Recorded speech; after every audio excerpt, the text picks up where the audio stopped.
నేను last time కాలేజ్‌కెళ్ళినప్పుడు మా యోగా క్లాస్‌లో జూనియర్స్ అందరూ వాళ్ళ సీనియర్స్ కోసం ఫేర్‌వెల్ పార్టీ ప్లాన్ చేశారు.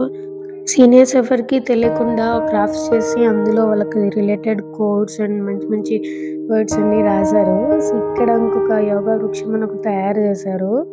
అన్నీ వాళ్ళ సీనియర్స్ క్యాండిడేట్ ఫోటోసే. అమ్మ బాబోయ్! ఇక్కడ చూడండి కరాటీ పాప. అన్నీ భలే ఉన్నాయి ఫన్నీగా. ఇవన్నీ చూసుకుంటే వాళ్ళ సీనియర్స్ భలే హ్యాపీ అయిపోతారు. కానీ మాది కరోనా బ్యాచ్ కాబట్టి మేము ఇంట్లోనే ఉన్నాము. మాకు ఈ ఫేర్‌వెల్స్ ఇవ్వడం గాని, తీసుకోవడం గాని జరగలేదు. అసలిప్పుడు ఇవన్నీ చూస్తుంటే కోవిడ్ బ్యాచ్‌కి మాత్రం మామూలు కుల్లొచ్చేదండి. మీకు మీ జూనియర్స్ మీ ఫేర్‌వెల్ టైమ్‌లో ఇలాంటి సర్ప్రైజింగ్ గిఫ్ట్స్ ఇచ్చే ఉంటారు కదూ! సో, మనం ఫేర్‌వెల్ గిఫ్ట్స్ తీసుకున్నామంటే మనం కూడా ఎప్పుడో మన సీనియర్స్‌కి ఇచ్చే ఉంటాము. సో, మీరు మీ సీనియర్స్‌కి ఏమిచ్చారు? అండ్ మీ జూనియర్స్ మీకేమిచ్చారో కామెంట్ సెక్షన్‌లో తెలిపేయండి.